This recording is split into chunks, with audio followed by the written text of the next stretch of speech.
generations, post-communist church, a post-communist world. And tyranny reigned in that country. And we watched what tyranny did. And I just want to inform everyone about Executive Order 83. Have any of you read Executive Order 83? That is written by our own governor here in Tennessee. So I'm going to tell you two stories. I do not want to take away from Matt because I cannot wait to hear what he has to say.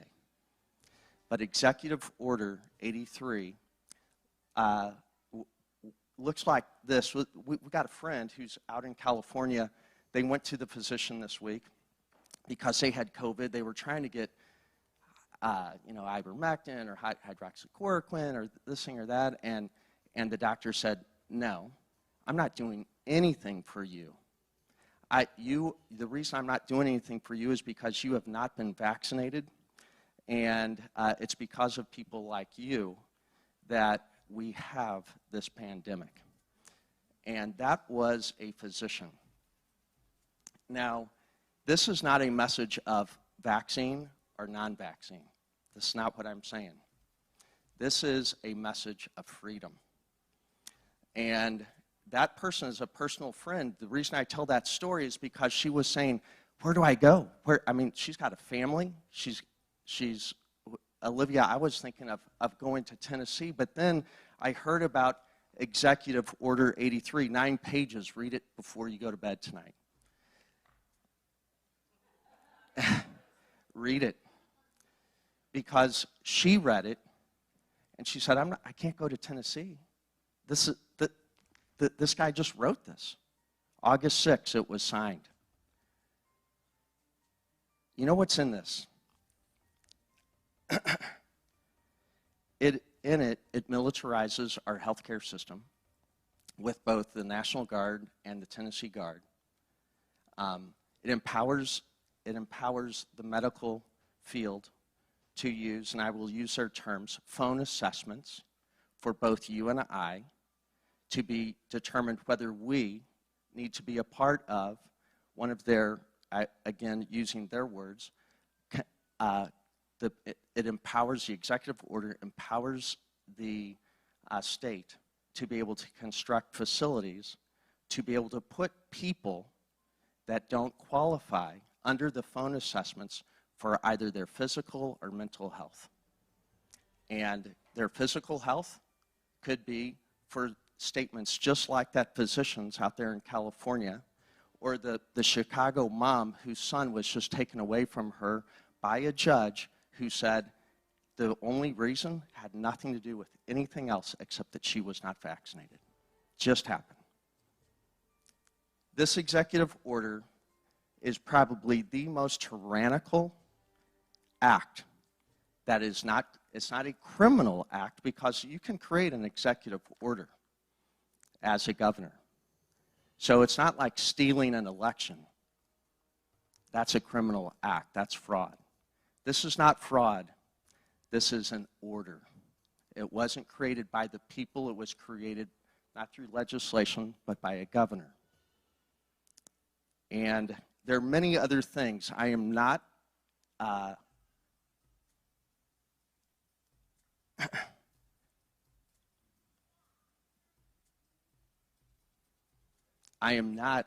going after, this is not about trying to take a governor down.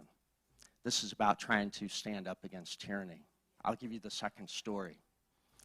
I was a junior in college at a school called Wheaton. College Church is a bastion in the church world back in the day. Guys like Jim Elliott and others went through that place. College Church had given a place for a man named Joseph Sohn from Romania. Joseph Sohn was one of 2 pastors who stood up against tyranny. And they became voices for those that were oppressed in a day where Christians were getting killed left and right and tortured. These 2 were so bold, so courageous, that when tyranny spoke, they spoke. And they spoke for the freedom of the oppressed. Joseph Sohn came to that church, college church. I heard his voice. I'm like, oh my gosh, there is a man that loves the Lord, is going for God, and that one message totally impacted, changed my life, and that's why we ended up as missionaries in Romania for 8 years. But I can also say something else about that college church. Its steeple, just this last year, literally was taken off the top of the building, and it's lying there on its side. You know what the steeple represents in architecture, in the church, in a community? A steeple has a purpose, because back in the day, they didn't have cell phones. They only had, landscape to look at, and if they could see the steeple, they knew where they could go for sanctuary. They knew where they could go to run to a safe place. There's reasons why that steeple came down, and I'm not getting into those now.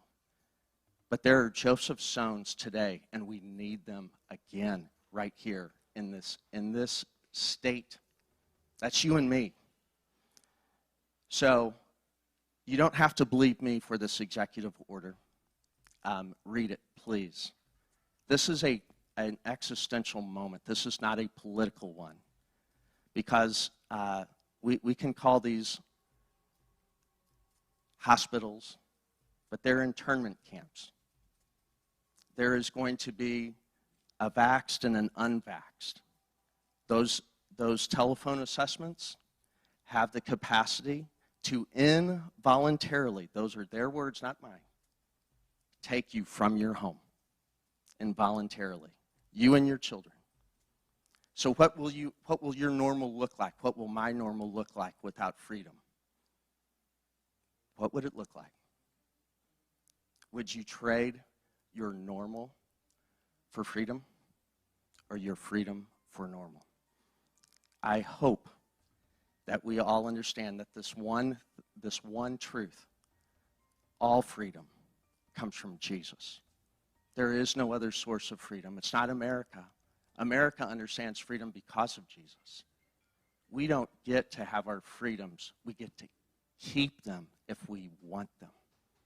So, on that note, guys, could you come forward? We're going to take up an offering. And I say it this way. That steeple right there, there's a man of God in here that's helping take up the offering, and his beautiful bride, Mary. And courage doesn't necessarily look like getting guns out or doing heroic things.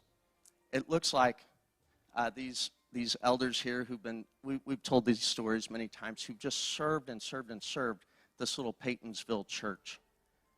But it is that steeple up there that is now bright and white because of Tandy and Mary. They pressure washed it. They spent a lot of money to get that thing clear and beautiful, or clean and beautiful. And we sang about it. We as a church want to be a light to those who are struggling right now to see. We are in the middle of tyranny. Whether this was signed out of ignorance or this was signed intentionally, that is tyranny. Read it. Use common sense. Thank you for giving me the freedom to be able to communicate with you. I am not communicating fear. I see boldness and courage in front of me. And I point to the things that goes into those offering buckets and say, thank you. Thank you for sowing into this place. So sow with boldness, sow with courage, and do